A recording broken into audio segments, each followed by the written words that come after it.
Messi কাণ্ডে হাইকোর্টে অরূপ বিশ্বাসকে রক্ষা কবচ। 17ই আগস্ট পর্যন্ত অরূপ বিশ্বাসকে রক্ষা কবচ, আর অরূপ বিশ্বাসকে রক্ষা কবচ বিচারপতি সৌগত ভট্টাচার্যের। আরো একবার জানিয়ে রাখি, মেসি কাণ্ডে 13ই ডিসেম্বর 2025-এর যে ঘটনা, মেসির গোট্টুর, আর সেখানে অরূপ বিশ্বাস তিনি একেবারে ময়দান আগলেছিলেন, মেসিকে আগলেছিলেন। সেখানেই দর্শকরা মেসিকে, যারা টিকিট কেটে বিপুল অঙ্কের টিকিট কেটে, টাকার অঙ্কের টিকিট কেটে যারা মেসিকে দেখতে গিয়েছিলেন তারা দেখতে পাননি, এবং দায় এসে পড়ে সেই অরূপ বিশ্বাসের ওপর। তার বিরুদ্ধে মামলা হয়। এবার অরূপ বিশ্বাসকে রক্ষা কবচ হাইকোর্টে। কি মর্মে, কি শর্তে জানবো, প্রতিনিধি অর্ণব হাজরা রয়েছেন সঙ্গে। অর্ণব, দেখো, অরূপ বিশ্বাসকে রক্ষা কবচ কলকাতা হাইকোর্টে বিচারপতি সৌগত ভট্টাচার্য দিয়েছেন, কিন্তু সেটার থেকেও সব থেকে বেশি গুরুত্বপূর্ণ কলকাতা হাইকোর্টের ওকে অর্ণব।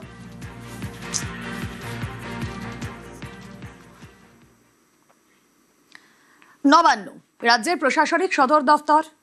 তৃণমূল আমলেই মহাকরণের পরিবর্তে নবান্ন হয়ে ওঠে রাজ্যের ক্ষমতার ভর কেন্দ্র। তৃণমূল আমলে এই নবান্নের নামকরণ। অভিযোগ, নবান্ন নামটি নাকি চুরি করা।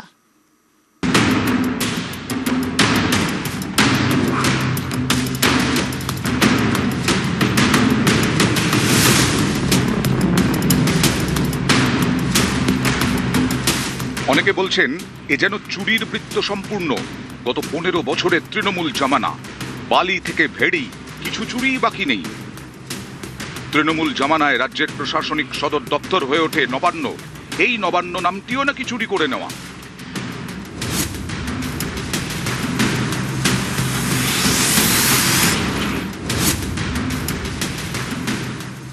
এই নামেই আমার এই বিজনেসটা নবান্ন নামেই দুর্গাপুরে চলছিল।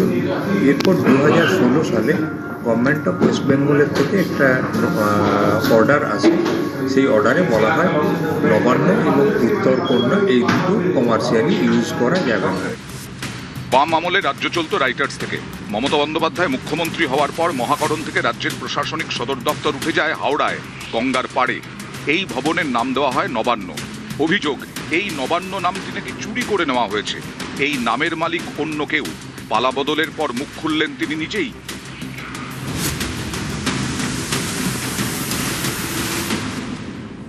নবান্ন আমার আপনার 7/9/2008 আমরা পেটেন্ট অফিসে থেকে আমরা নবান্নটা ট্রেডমার্কের জন্য আমরা অ্যাপ্লাই করি, এবং ওটা 2009 সালে নবান্ন নামটা ট্রেডমার্ক হিসাবে অ্যাপ্রুভ হয়।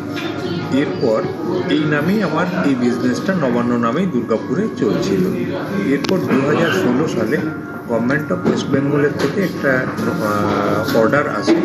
সেই অর্ডারে বলা হয় নবান্ন এবং উত্তরকন্যা এই দুটো কমার্শিয়ালি ইউজ করা যাবে না। ব্যবসায়ীর দাবি, তাঁর রেস্তোরাঁর নাম ছিল নবান্ন, পেটেন্টও ছিল তার কাছে।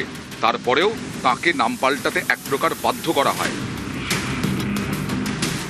আমরা 2017 সাল থেকে নবান্ন থেকে আমার অর্গানাইজেশন বা আমার রেস্টুরেন্টের নাম পার্বণ করেছি।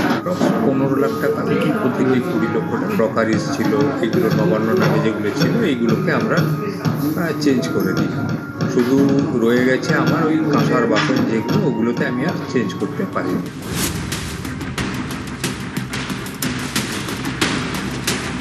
এক নজিরবিহীন পরিস্থিতি। রাজ্য প্রশাসনের সদর দপ্তর, সেটার নাম নাকি চুরি করে নেওয়া। এই নবান্ন কাহিনীতে কোলাহল পড়ে গেছে বাংলার রাজনীতিতে।